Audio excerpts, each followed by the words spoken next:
Welcome to By the Books, the podcast helping business owners navigate the complex world of business, tax, and bookkeeping. Now, to the owner and president of Secline, Lindsay Klein.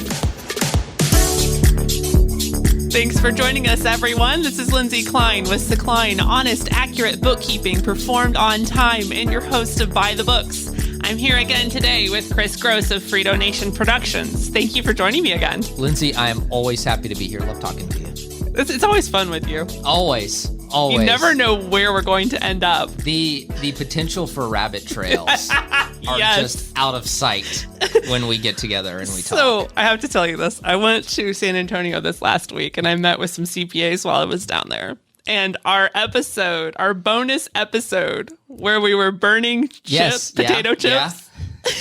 Yeah. One of my favorite episodes, by the way. I do want to say. Since you love potato chips, I can see that. So it had just published. Mm-hmm. And so the CPA, I guess he was doing his homework on me. So he had pulled up my podcast and started watching or listening. I don't know what platform he was on, but so in our meeting, he was like, "Oh yeah, I pulled up your podcast about the chips."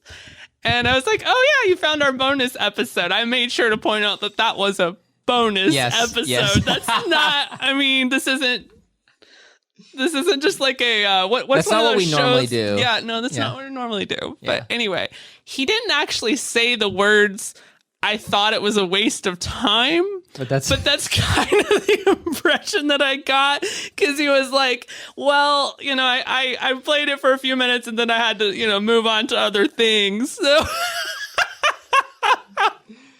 Chris, that's what we do here. We waste people's time. I worry about that guy because I think everybody, whether they want to admit it or not, and I think secretly he just didn't want to admit it, that everybody wonders when you present them with, what do chips like when they burn?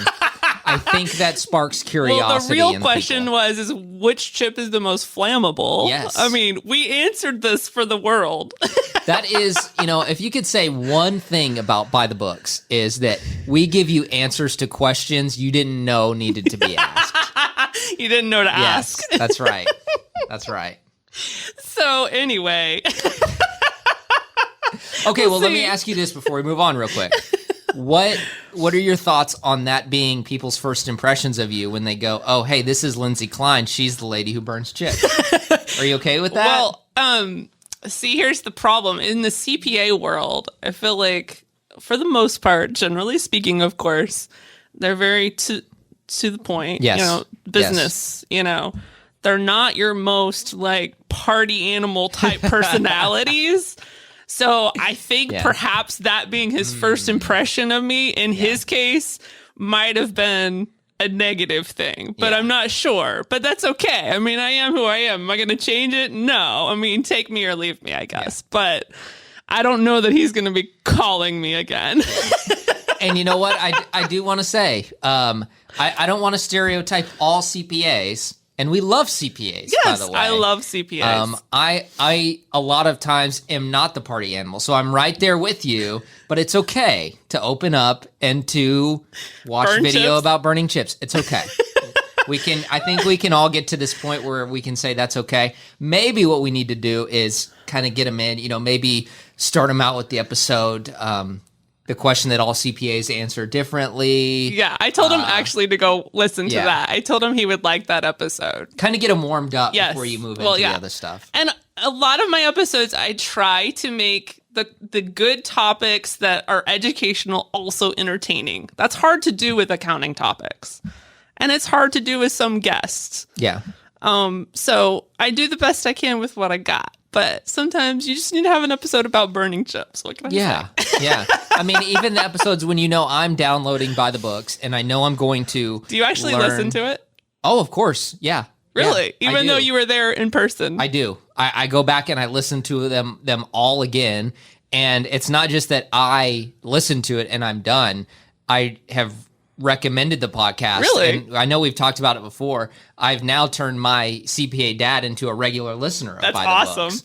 So he was one of the people who sent me a text about the burning chips episode. Really? He did.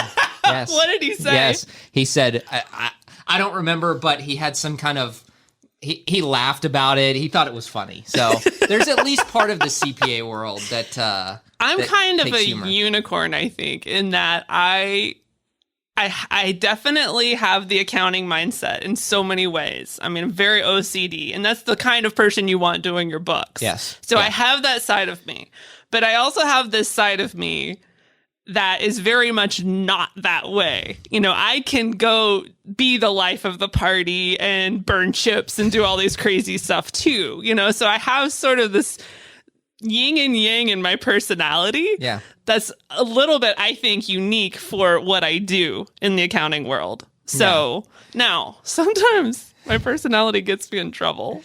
And is that where we're going today, Lindsay? Is that what we might be talking about on today's episode? I made the mistake of telling Chris the story that I might talk about today. Okay. I'm curious, but I want to hear it again. It's worth hearing more than once, I will say. I actually have a few stories. And Okay. the sad part is they've all happened in the last 2 weeks. I put my foot in my mouth so much. And what's funny is Frito of Frito Nation Yes. Productions, before Yes. we started recording, I tell him this story about Lindsay putting her foot in her mouth. And he says, "But do you regret it?" He knows me very well. It's like, I really don't. That's the sad part is Yeah. even when I've got the email pulled up, I'm typing it out. I know I'm emotional, right? I know this is just me. I'm ticked off or whatever, usually ticked off about something. And I'm going to town on this email. In my head, I'm thinking it is not a good idea to send this right now. Yeah. You really should sleep on this. Give it 24 hours, then send it. Yep.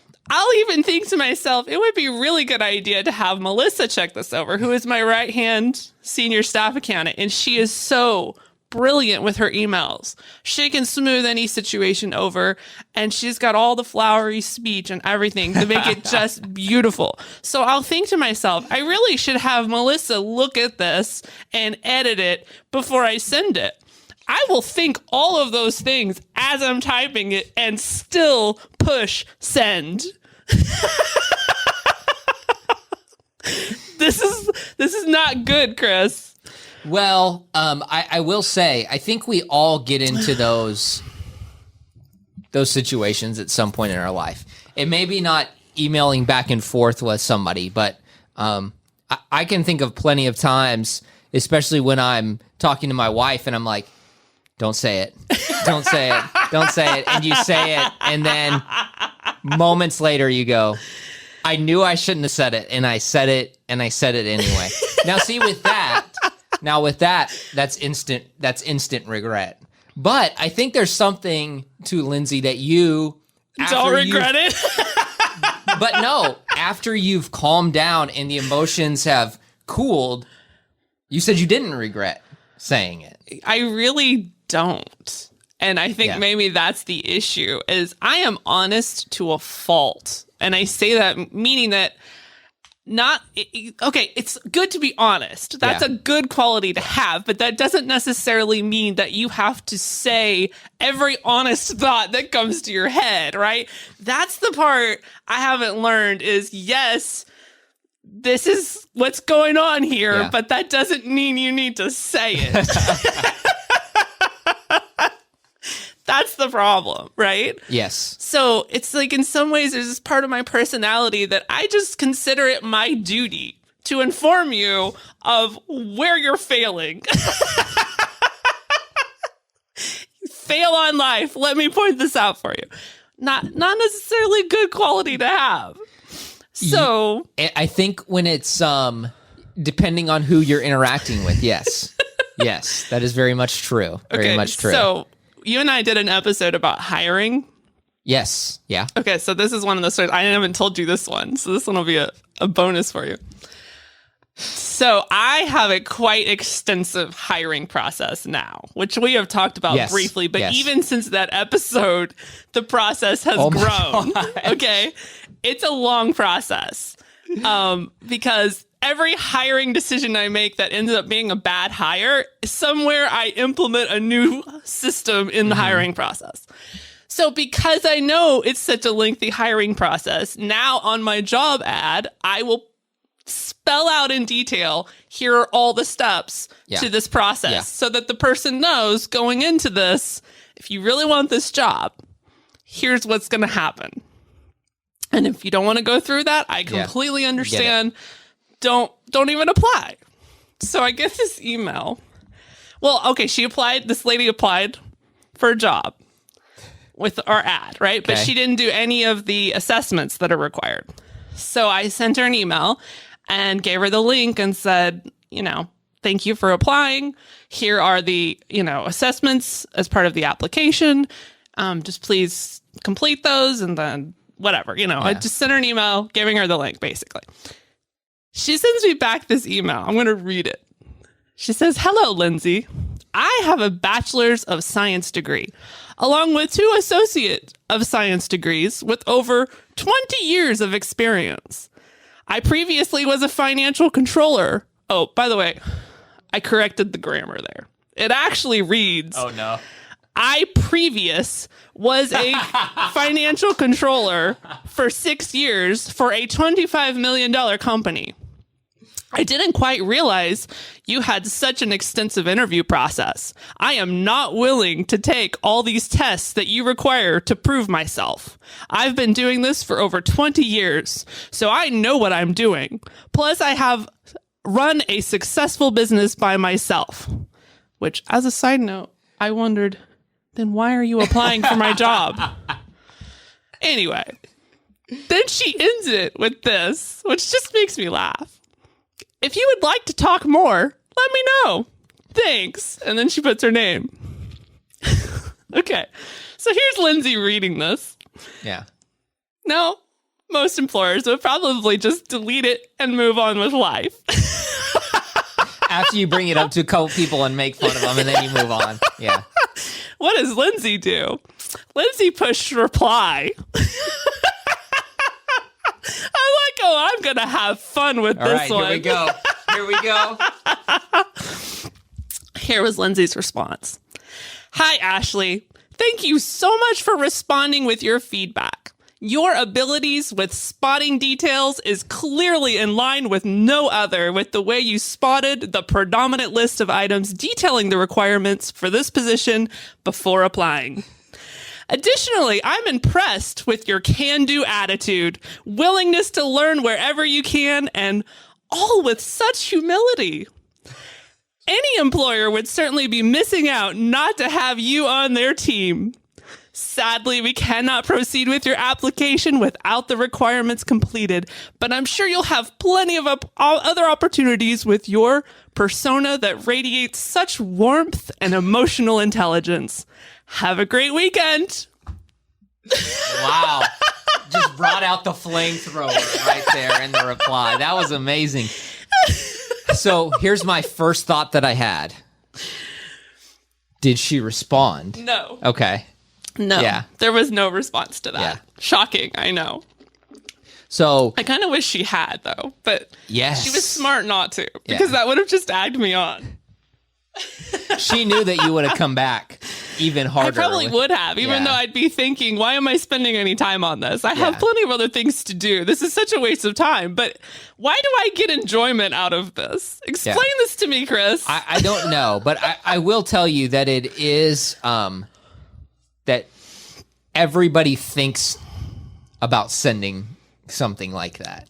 When you get frustrated, you think immediately, whether it's a text or an email, in your head the Lindsay response. Like you know what you I'm you know what you want to say. immature enough to actually send it. Well, okay, so it's not just you. I had a one of my previous bosses that I had. We had this big project that we were working on, and I had taken a step up. No one had asked me to take this step and kind of take charge on everything. And I was coming in during my off hours to go to meetings. I was meeting with these people that no one in my position had ever had to do before. And so I'm doing all this. I'm going back and forth with all these email communications. And I get an email from my boss. And what I thought the response would be was, Chris, I am so grateful to have you on staff and that you've taken this step forward. That's taken a lot off of me. Well, that's not what I got. Instead, what I got was, Chris, you need to seriously consider your position and take a step back. You are not the blank. You are not the... So he was feeling threatened. Well, I don't know what it was. But what he was telling me was, he was basically... I don't know if it was one-upping me or what, but he said, you are not in charge here, and you need to take a step back. And so immediately at that point, I'm like, thinking about all the things I want to say, thinking about everything. But ultimately, I was like, for me, there's no good that can come from this. Did you stop yourself? I did not respond. Oh my gosh, this is so anticlimactic, Chris. No, but I thought this is going to be the moment when we hear the Chris comes back. But see, that's the thing.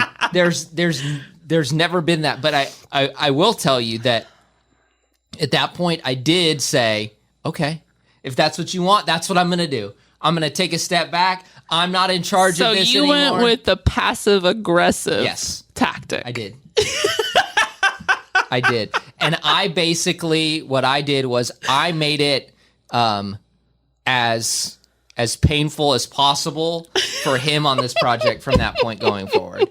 Because I said, and here's the thing that just ticked me off beyond belief is like, don't, at least in my brain, and this is how I would be if I was an employer, I want to see my employees stepping up, taking charge, and doing things without being asked. And so that was kind of the mentality I've always had is like, hey, I want to take that step forward. I want to differentiate myself from other people. And then it's just kind of like, no, why don't you just stay over there in your corner? And then when things would happen and it was like, man, I'm the only one going through all this extra work. And it's like, well, he doesn't want me doing that anyway. So I'm going to shrink back and I'm going to shrink back into my corner. Now, here is the one thing that made me laugh. Years later, I ended up getting a job primarily doing what I was doing that I had taken charge of. Okay. That I was doing. And, you know, the personal or the professional relationship between us was fine after that. There was no problems. I never really made a big stink, but I was never in communication with him once I left. And then I get a text after I get the new job and he says, hey, Chris, congratulations on this. And then at that point, I was kind of like, that's where I took my solace. And I was like, well, it's funny you think that now because you didn't think that 4 or 5 years ago. And so I did that. I finally got my satisfaction on that. I could leave the email behind. Later. I had put the email in a special folder where I could go find it because when I would tell people, I was like, I've just got to read it to you to prove that what I'm actually saying is true, and I wanted people to know what I was dealing with. But I will say, I've typed out responses before, but I've never pushed send. Never pushed send. So if anyone was wondering the differences between me and Chris, yes, it's he takes the passive aggressive approach, yes, while I take the aggressive approach, and he doesn't push send. I do. The one thing I was thinking on this email from this prospective employee that you had at first, I thought, well, this girl was just like basically saying, don't you know who I am? Yeah. But ultimately, here's where I've landed. I think she's the person who can't do it and she just wants to say that she doesn't want to. You know what I'm saying? Like when you present something to somebody and they go, yes. Well, I don't have to answer that to prove that I'm smart. Right. That's where I think she actually is. I wouldn't be surprised. I'll probably never know. And at this point, I don't care because even if she passed everything with flying colors that I gave her, it's irrelevant at this point because who wants to work with that? Yes. But here's where I add fuel to the fire. I screenshotted these emails. I took out her name, or her last name anyway. And I put it on Facebook. Yeah. And I get one of these people that responds to our comments on it. We'll just say her name's not Karen, but we'll just call her Karen. So she responds like, "You are so unprofessional. You're posting your HR communications on social media." She's like berating me for this. And so I see it and I just pushed respond or reply. Of course. And I said, "Well, you're going to love it when I feature it on my podcast." Oh. This is how much Lindsay doesn't care. I'm gonna really get myself in trouble one day, Chris. You might, but I think I can't. I can in my head think, oh well, you could potentially get a lawsuit over this kind of stuff, and still push send. I think it's, and we've talked about this before. I think it's a difference in personality. Definitely. So what? And I know you've got more stories here because I want to hear all the stories. I have another one I haven't told you yet. Okay. Yes. Let's hear it. So speaking of one that could get me in a lawsuit, here we go. Independent contractor I hired. So this is one that actually made it through all the flying colors. Yeah. I was so excited about him. He seemed so knowledgeable. He did so well on his tests, passed everything with flying colors. I even grilled him about, how would you handle this situation? How would you handle that situation? I'm like, oh, this guy is fantastic. Well, to cut to the chase, he was not fantastic. Is this what made you beef up your application process? He single-handedly completely transformed our hiring process. We now have a 1-week working interview because of him. Okay. So it only took me a week to figure out this guy is not fantastic. Yeah. Now, what I'm about to tell you that he did, only accountants are really going to understand and go, oh my gosh, are you kidding me? So I'll just explain that when I got into his books a week after he started working on this cleanup project we had, I was about to meet with the client a few hours later. Incidentally, I met with him to go over these books right before we recorded the episode with Jennifer Perez. Yes. And I was so off. Hopefully it didn't come off. I mean, I could tell when I listened to that episode that I was not... My head was elsewhere, and it was because I had just gotten off the phone with him. Yep, I remember this now. You had come in, you were actually still on the phone with him. I was still fuming. Yeah. I was still fuming. Yeah. Mostly it was because he was escalating it with his attitude. But what he did that I saw hours before I have to show this to the client is that he had done a bunch of journal entries to get the banks to reconcile. Just put a journal entry to say to tie to the bank balance. Now, this is probably meaningless to you, but when you're balancing your checkbook, you probably know you need to actually check off the individual transactions and deposits, expenses, everything going in and out to make sure everything's entered, nothing is duplicated. That's the point of doing a bank reconciliation. Right. If you're not going to do that, why even do the bank reconciliation? What's the point? So he did the bank reconciliation, but his way of getting it to tie was just to enter a transaction for the amount of the difference and say to tie it to the bank balance. Okay? Does that make sense? No.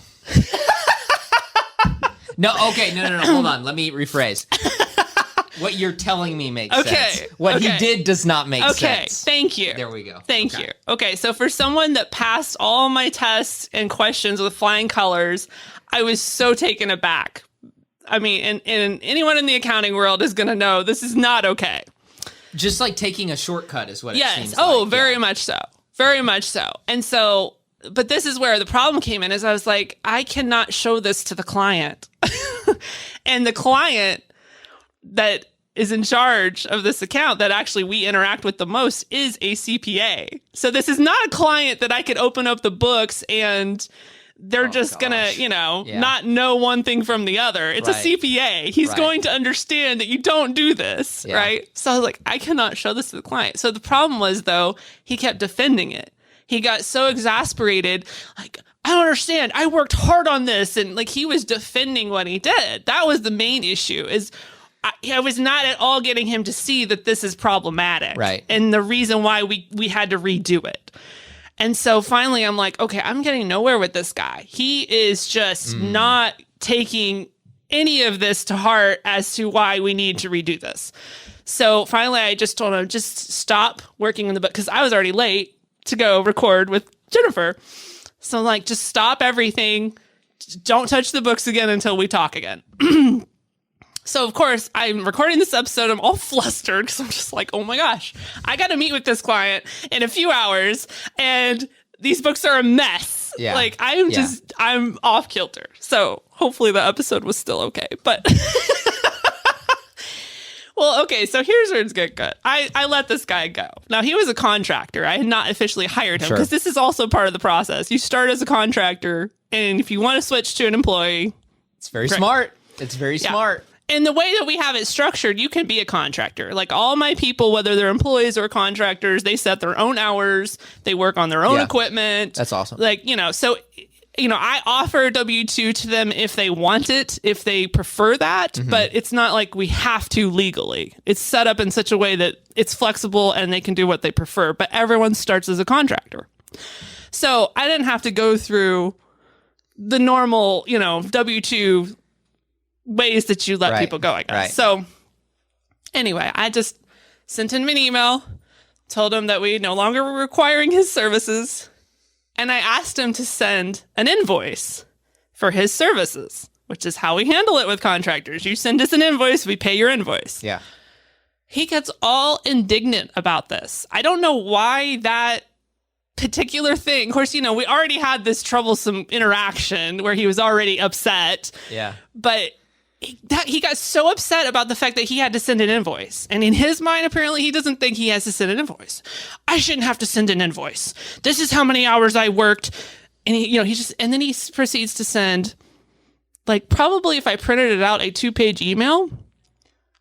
Whoa. So he was going to go out in flames. Yes. Right? Okay. So here I am, Lindsay. We've already discussed my personality. Like, I get it. But at the same time, you need to be a little bit strategic. Like, he still needs something from me at this point. I need nothing from him. Yeah. I'm severing this relationship. Like, what are you doing? So he goes out in a flame of glory, and not only is he bad-mouthing me, but he starts bad-mouthing Melissa, who is my most loyal employee. This girl, honestly, she's working harder than I am. Like, this girl is up at 3 a.m. When I'm up at 3 a.m., she's up there with me trying to finish projects, get stuff done. She's right there with me in the weeds, And so I'm like, it's one thing, if you're going to badmouth me, fine. Yeah. But my employees, now we really got a problem. Crossed the line here. Yes. No. Yes. And he CC'd her on the email. Oh my gosh. And she was so upset. Yeah. And so I didn't see this email until a few hours later, and she had already seen it, and she already sent me this apologetic email, and these things he's saying are not true, and I can send you audit logs, and I can send you this. She's like offering to like go research and prove that the stuff he's saying is not true. I was like, girl, do not spend one more second thinking about this guy. You're fine. Yeah. You're fine. I got this. I was like, seriously, just go do your business. Like, just don't even think. Not one more thought about this guy. Right. So I push reply. And I'm trying to think about the various ways I go about this, right? And so I took kind of the same approach that I took with this lady that I had responded to.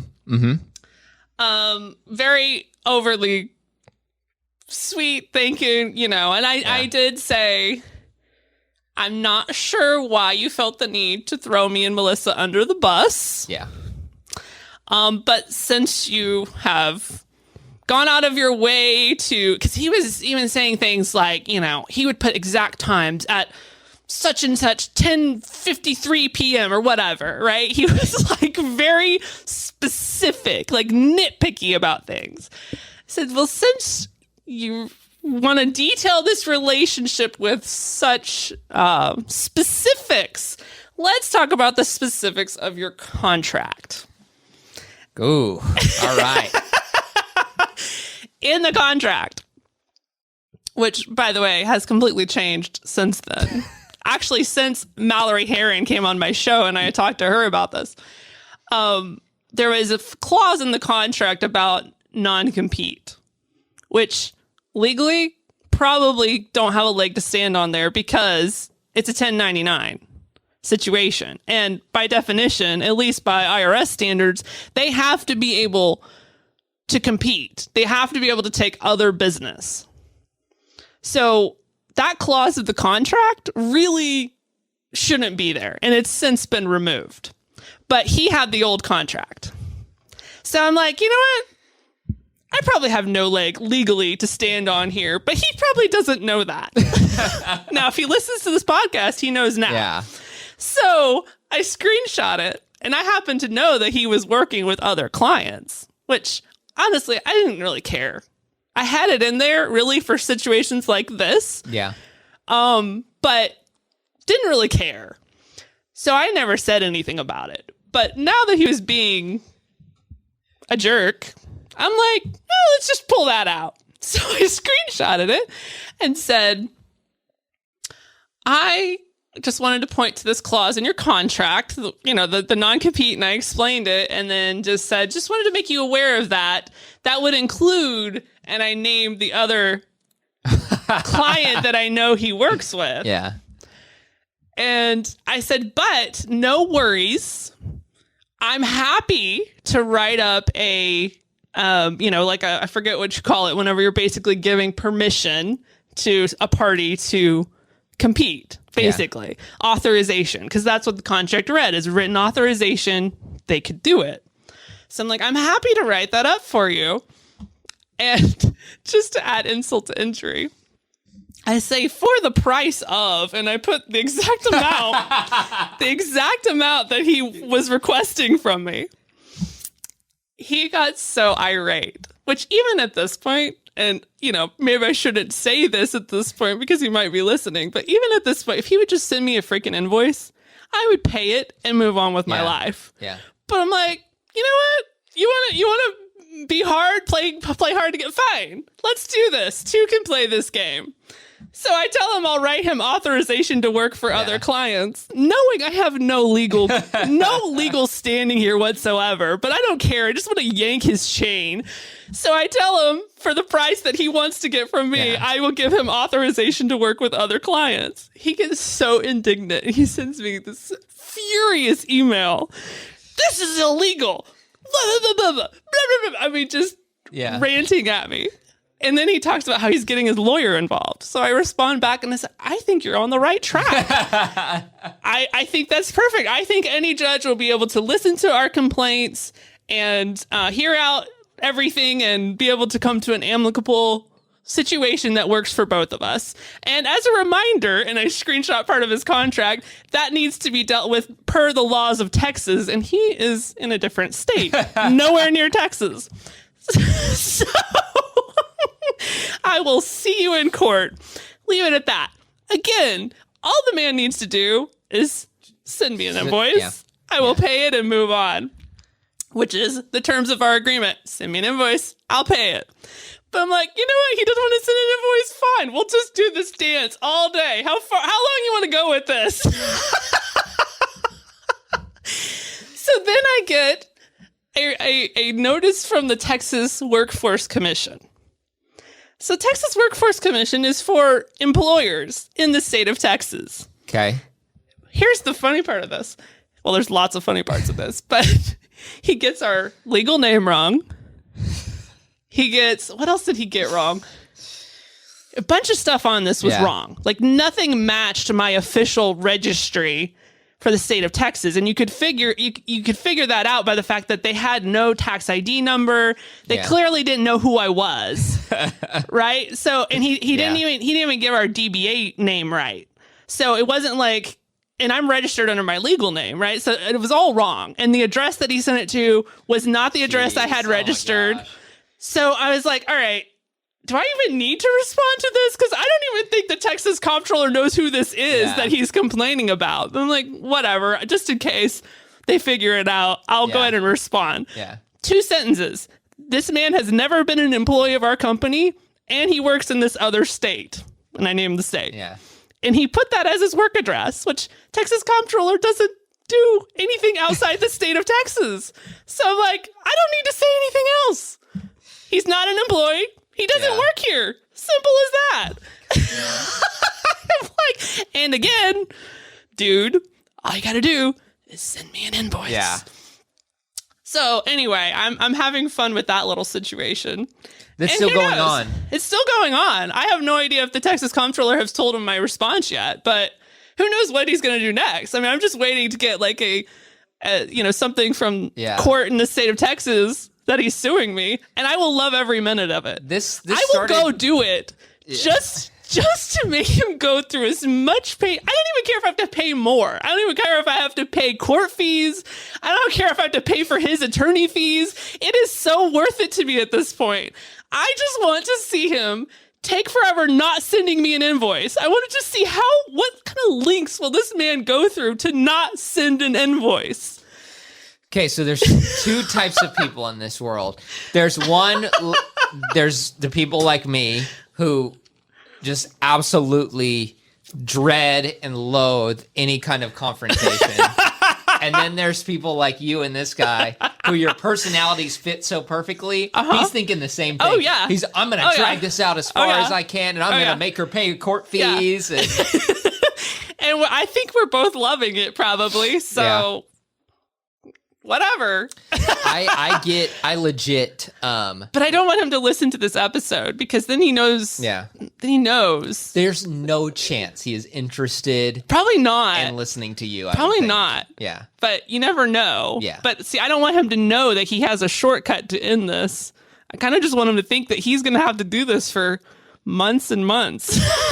Let me tell you this. Just the thought of me being in your position or having a similar response, I mean, it's like, it gives me anxiety thinking about that. What? Having this kind of confrontation and this kind of back and forth. Why? I just don't like it. I don't like the confrontation. I don't like dealing with it. Like I said earlier, I'm going to go about this as passive aggressively as possible, knowing full well that the people I'm going passive aggressive against probably won't even pick up that I'm going passive aggressive. But in my mind, I've won, and that's good for me. That's good for me.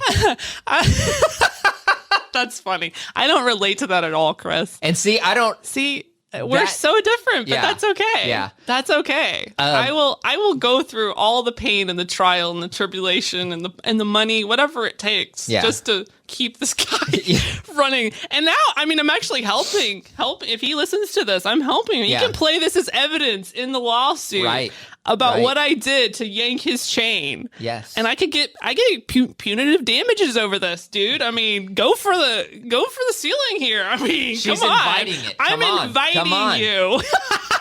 Again, just panic inducing to me. It's horrifying. Like I probably have had a nightmare about something like this at some point in my life. Oh, well. I mean, I've got to gain enjoyment from this world of business, you know? And see, that's true. Like, when you have to deal with so many people like this, I imagine there's some point where you gotta find something like that. So let me ask you this, Lindsay. So what is what's the takeaway for business owners? I have no idea. I feel like right now I'm just representing what you shouldn't do. Okay. In so many ways. Like, there's so many takeaways any business owner could take from this. It's like, don't do that. Yeah. So the next time, and I feel like, I mean, we're a good 30, 40 something episodes into this podcast. And so if you've been listening for a while or watching on YouTube, you've got a pretty good grasp of who Lindsay is. So the next time you get an email and you feel like hitting reply, the question you should be asking is, what would Lindsay do? And you do the opposite. Is that the takeaway here today? That would be, I will say, the smart, conservative way to approach it. But if you don't so much prefer the smart, conservative way and you just kind of like to go out in a blaze of glory, maybe Which you do. Yes. Maybe you do. Yes. I literally fired a client last week. Okay. And I can't just say, I'm sorry, this didn't work out. God bless you, and move on with life. Lindsay doesn't operate that way. I had to say, this is not working out. Thanks for everything. But then I had to add a paragraph at the bottom of the email. Of why it didn't work out. I can't even. Okay, so this is so bad, Chris. With the money that you're saving from our services, perhaps you can invest in some resources on narcissism. You can start with this one. And I link an article, and I even quoted a section of it at the bottom of the email. There is no clean cut from Lindsay. There is no safe detachment. I mean, this guy had been just very narcissistic. I think is a good assumption. I'm just going to shut up now, but there was just that moment. I couldn't just. All right, we're going to just let this go. We're going to take this stress off of our plates now and move on with our life. No. Lindsay had to make it clear why. I do want to say this as much as I would dread doing something similar. I will say I appreciate the fact that you can retrospect on this and go, yeah, I'm happy with what I said. I think that's a good thing. I think that's impressive. I think that's impressive. The story that Frito asked me. He said, do you regret it? And I said, I really don't. Here's what's interesting, though. And I've actually found this to be true with a lot of narcissists, actually.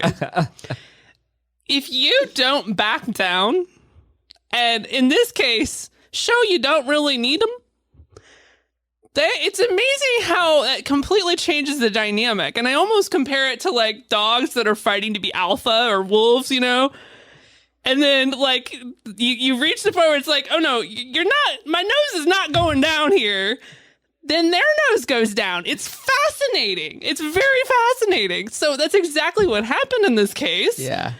He turns around, apologizes. Oh my God. Says he was wrong, believe it or not, which, I mean, that alone, I don't think he could truly be diagnosed as pathological narcissist because I don't think they actually say they're sorry. Yeah. So he's on the spectrum somewhere, but maybe he's recovering.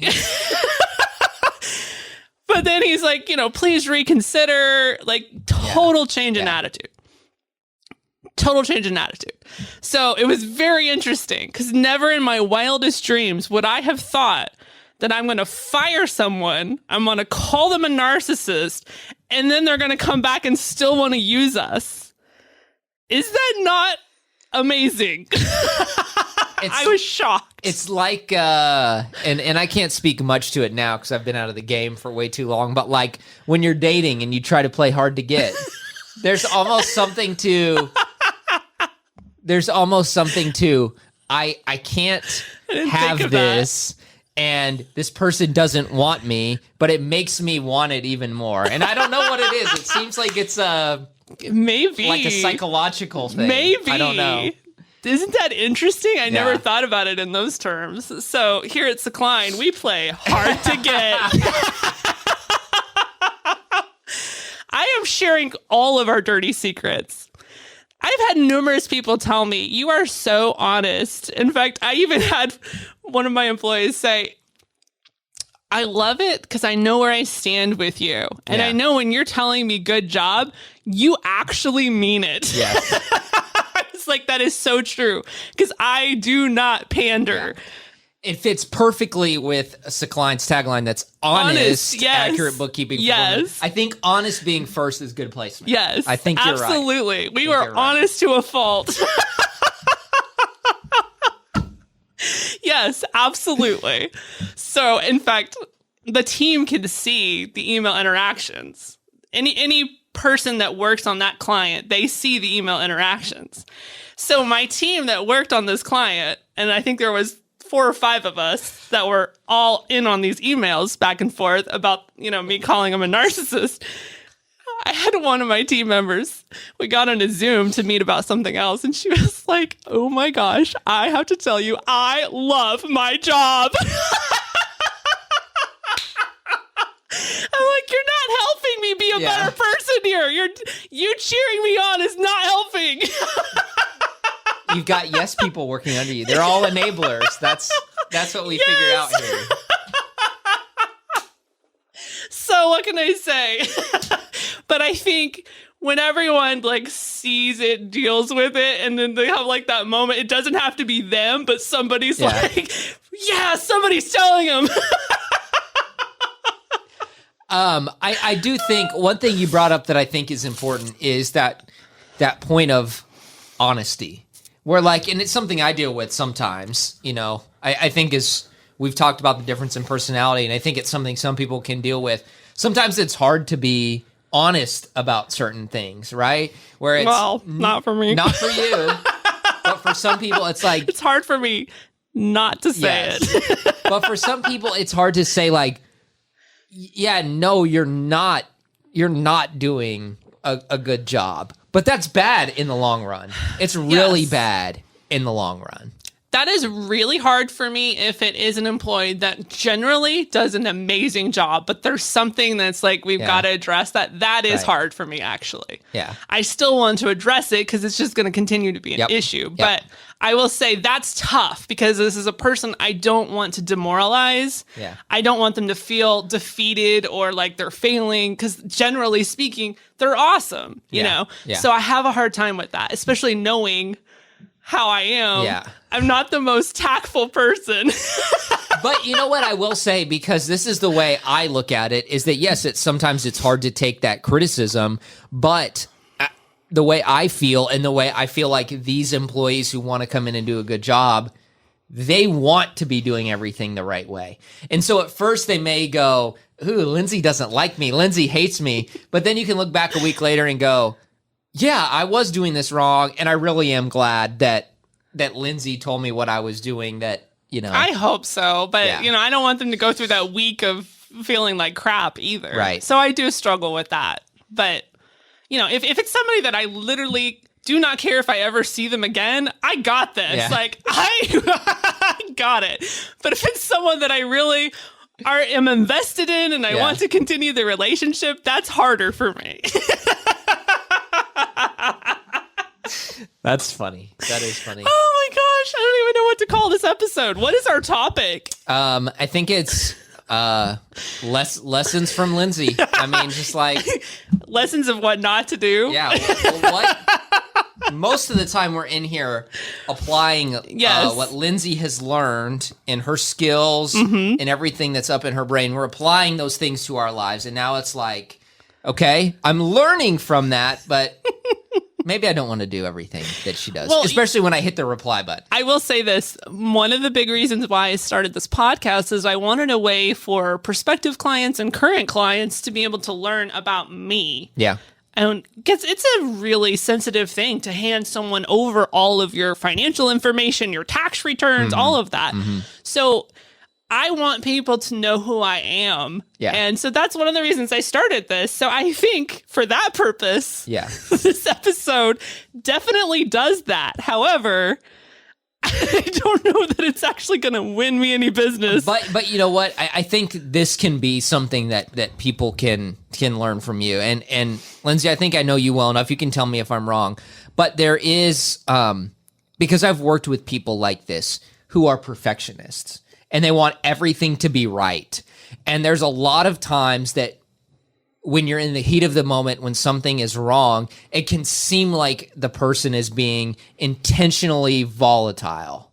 And once I learned, when I was dealing with people and I said, man, I really don't like working with this person. And then somebody else comes to me and go, okay, well, look, you've got to just look at it this way. This person wants it done the best way. When it's not done that way, he gets upset. He doesn't hold it against you personally, so you don't take it personally. And then you show up the next time and everything is good. And you know what? I actually appreciate that about the person, where when I screw something up, I kind of want to, there to be a negative reaction to it, because what that tells me is that somebody cares about what we're doing. And at least for me personally, it's like, okay, I know I can't do that again. I can't do that again. And so those are some of the people that I like working with, because that the end product is what's important. And if it's not a good thing, then people get upset. But there's that aspect of it too, Lindsay, and I know it's with you, when you're correcting somebody, it's, hey, this is not a personal attack. Right. This is not a personal thing. I just want to make sure we're good. And then you show up the next day, there's no hard feelings, and we're good to go. So I think that would apply to you, wouldn't you say? Yeah, I would say that. Yeah.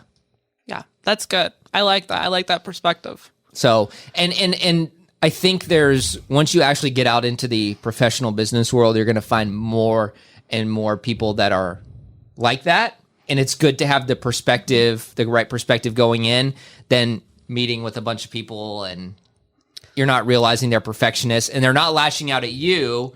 They're lashing out at not getting everything done 100% correctly. So there's a story, and I don't have time for it in this episode, but I actually think that's going to work out, because I think it's a great segue for an actual educational topic I want to talk about. Yeah. But just, on the topic of narcissist. I will start this educational topic on a conversation that I had with one that I think will lead to a great topic in terms of educating about accounting principles in general, actually. Okay. Because I have a lot of conversations with people that I try to explain to them why we're doing things the way we're doing them. But if you don't understand accounting, it's really difficult. So I think an episode about that would be really good. So just to give a little teaser about what would be coming up in the next few weeks. I don't know when I'm going to do it, but I seriously was thinking about that conversation and thinking about adding it to this topic, but I'm like, no, that actually could open up a whole new thing. There you go. So, because apparently I enjoy talking about narcissistic people that I do business with. And there you go. I think the other big takeaway from this is, if you're working with Lindsay, you got to know that anything you tell her is podcast material. Oh boy! So you got to be. Thanks, Chris, for scaring all my business away. No. Okay, I will say I have not given any names. Yes. I have not done that. Where I did give a name, it was fake. In Karen's case, you will not be exposed, but maybe your rude actions will be. Yes. So don't be scared, but it should make you think, I need to be more professional when I'm dealing with Lindsay. I think that should have been what I said instead. But Chris could backfire in them saying, I don't think I want to do business with her. Let's just hope that this doesn't backfire on us. Anyway, tell people how they can get a hold of you if they want to do a podcast. Yes, check us out, freedonation.live, or you can email me, Chris, K-R-I-S, at freedonation.live. And I'm Lindsay Klein with Klein, honest, accurate bookkeeping performed on time, and your host of By the Books. You can email us at info@sakline.com, which is SAKLINE.com. And all of our podcast platforms are there on our website if you want to check us out on YouTube, Google, Apple, I don't even know where else, Spotify. Yeah, wherever else we are. The links are there on our website, sakline.com. Thanks so much for joining us, everyone. Until next time, have a great week, everyone. By the Books is presented by Klein. Honest, accurate bookkeeping performed on time. For more information on Klein services or to get a hold of Lindsay, visit sakline.com or email info@sakline.com. The information provided on this website and podcast does not and is not intended to constitute legal advice. Instead, all information, content, and materials available are for general information purposes only. Information provided by Sakline may not constitute the most up-to-date legal or other information. Listeners should contact their attorney to obtain advice with respect to any particular legal matter and should refrain from acting on the basis of this information without first seeking legal advice from counsel in the relevant jurisdiction. Only your individual attorney can provide assurances that the information contained herein and your interpretation of it is applicable or appropriate to your particular situation.